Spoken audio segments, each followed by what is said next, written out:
Bismillahirrahmanirrahim. Assalamualaikum warahmatullahi wabarakatuh. Saya Saiful Bahri, dosen Fakultas Pertanian Universitas Slamet Riyadi, akan memberikan kuliah rancangan percobaan dengan pokok bahasan percobaan faktorial. Mahasiswa yang saya hormati, untuk memberikan pemahaman tentang percobaan faktorial ini, saya akan memberikan ilustrasi 3 mahasiswa, 1 bernama Ali, 2 bernama Budi, dan 3 bernama Cici. Nah, mahasiswa yang bernama Ali ini akan meneliti pengaruh kadar zat pengatur tumbuh NAA dengan aras kadar 0, 10, dan 20 ppm terhadap tanaman bawang merah. Rancangan yang digunakan oleh Mas Ali ini adalah rancangan acak kelompok lengkap, ulangannya 5. Nah, berarti Ali ini menggunakan percobaan faktor tunggal karena hanya ada satu jenis perlakuan, yaitu NAA. Nah, level NA-nya ada 3, Mas Ali. Oke. Sekarang bagaimana Budi? Budi meneliti pengaruh dosis pupuk KCl dengan aras dosis 0, 15, 30, dan 45 kg per hektar terhadap tanaman bawang merah. Rancangan digunakan sama dengan Mas Ali, 5 ulangan RAKL. Berarti Ali dan Budi sama-sama faktor tunggal. Nah, kemudian ini ada mahasiswi namanya Cici. Cici ini anggap aja penasaran terhadap penelitiannya Ali sama Budi. Punya teori gimana nih kalau antara KCl dan NAA ini dikombinasikan gitu ya. Maka si Cici meneliti pengaruh zat pengatur tumbuh NAA dan dosis pupuk KCl terhadap tanaman bawang merah. Rancangan yang digunakan sama dengan Ali dan Budi, RAKL juga, ulangannya juga 5. Nah, maka si Cici ini mengerjakan punyanya Ali dan punyanya Budi. Nah, apa kelebihannya punya Cici ini? Nah, punya Cici ini ada faktor interaksinya, yaitu kombinasi. Nanti si Cici ini mengkombinasi punyanya Ali dan punyanya Budi. Jadi punyanya Ali itu oleh Cici ditulis sebagai faktor 1, NAA 0, 10, 20 ppm.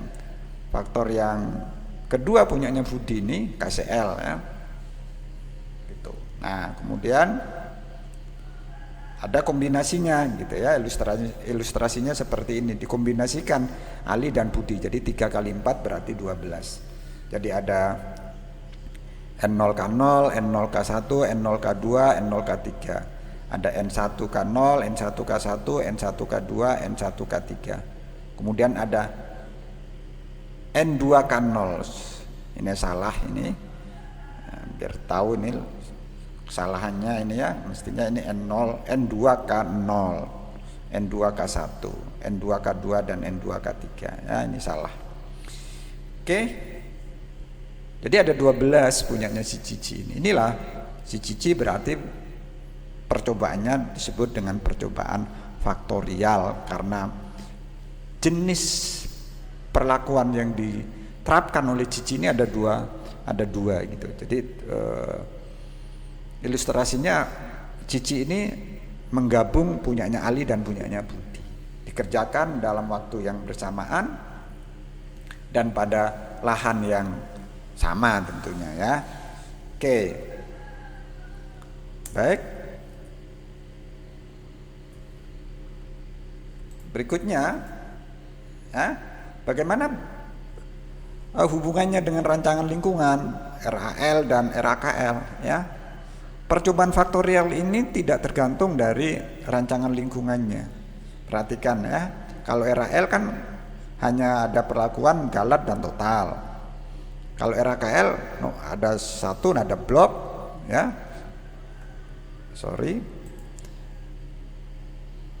Saya ulangi, RAKL itu ada 1 blok, 2 perlakuan, 3 galat, dan yang terakhir ada total ya, bentuknya seperti ini.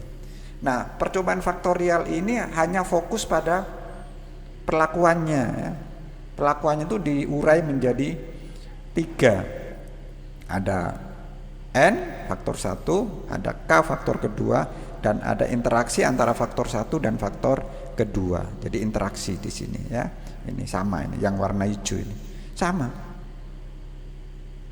Jadi tidak ngaruh itu apa RAL apa RKL. Nah, ini fokus pada perlakuannya. Nah, jadi yang hijau ini adalah komponen dari perlakuan atau peruraian dari perlakuan.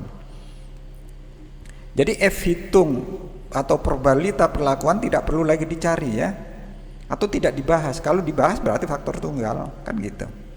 Jadi kalau tidak ada yang hijau kan berarti faktor tunggal. Karena ada yang hijau ini NK dan interaksi NK, nah ini faktorial kan gitu ya. Jadi probabilitas kita fokuskan pada efek faktor ke-1, faktor kedua, atau faktor interaksinya. Ya misal itu tulisannya gini, misalkan N-nya bintang ya, atau signifikan, K-nya signifikan, interaksinya non signifikan, bisa jadi kan? Atau bisa jadi semuanya sesuai dengan harapannya Mbak Cici, interaksinya juga signifikan, bahkan sangat signifikan, misalkan bintang 2. Nah ini harapannya Mbak Cici di interaksi ini signifikan harapannya ya. Jadi poinnya ada si Mbak Cici ini pada poin di interaksinya, begitu ya. Itu inti dari percobaan faktorial, jadi mengurai perlakuan atas efek faktor 1, efek faktor 2, dan efek interaksinya. Baik. Nah, bagaimana untuk ngecek interaksi ya? Untuk ngecek interaksi ini, nah, buat tabel seperti ini ya. Ambil aja ada dua dari K-nya 2 aja misalkan, antara K0 dan K1 misalkan. Ini ada rata-rata berat gaba, warnanya ini pink ya. Misalkan yang pink ini dari NA0, N10 dan 15 ini menurun di situ, datanya menurun misalkan, Kemudian yang K1 yang coklat ini misalkan datanya naik gitu ya, misal. Lalu data ini buat grafik linear ya. Jadi buat grafiknya seperti ini. Nah, andaikan grafiknya ini NAA ya, sumbu X-nya NAA, sumbu Y-nya adalah hasil. Ini ada dosis KCl-nya misalkan ini.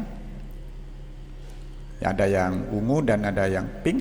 2 garis ini bertemu pada suatu titik di sini ya, bertemu, maka titik temunya ini menunjukkan adanya efek interaksi gitu ya. Itu interaksi.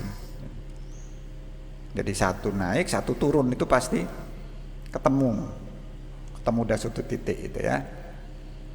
Tetapi kalau data tadi sama-sama naik atau sama-sama turun, seperti rel kereta api gitu ya.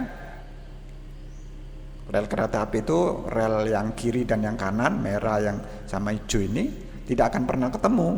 Coba bayangin kalian kalau rel kereta api ini yang masang balok-baloknya itu ya, yang banyak balok-baloknya itu geser sedikit, tidak tegak lurus 90 derajat, maka kereta api itu nanti pasti jatuh pada suatu titik karena rel kanan, besi kanan dan besi kiri itu akan ketemu pada suatu titik. Gitu. Ini gambarannya. Berarti kalau seperti rel kereta api itu efek interaksinya non signifikan ya. Itu pengertian efek interaksi. Oke. Nah, rancangan lingkungannya apa untuk percobaan faktorial ini? Ya, bisa rancangan acak lengkap, bisa rancangan acak kelompok lengkap, bisa RBSL atau rancangan bujur sangkar Latin. Ya. Jadi kalau seperti biasa RAL, ada RKL, ada RBSL. Jadi yang membedakan hanya rancangan lingkungannya. Mau di homogen berarti itu RAL faktorial, kalau ada satu kesuburan lahan berarti RAKL, kalau dua arah kesuburan berarti RBSL. Nah, untuk pertanian ini ya, misalkan kita punya dua faktor nih ya, seperti tadi ada NAA dan ada dosis.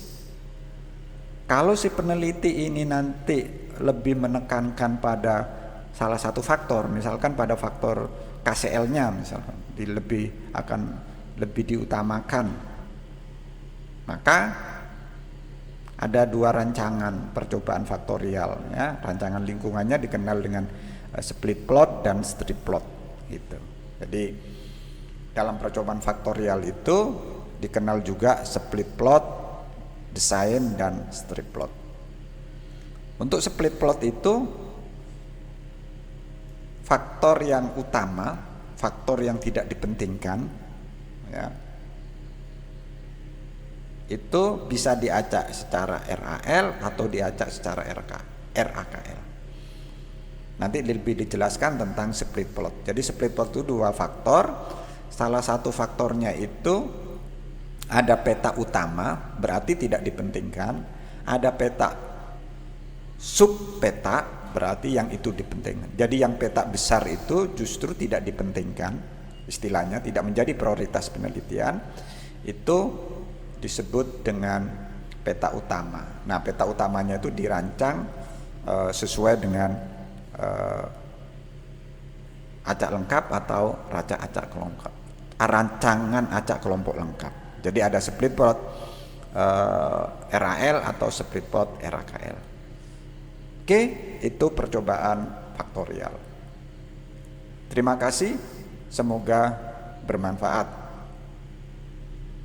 Assalamualaikum warahmatullahi wabarakatuh.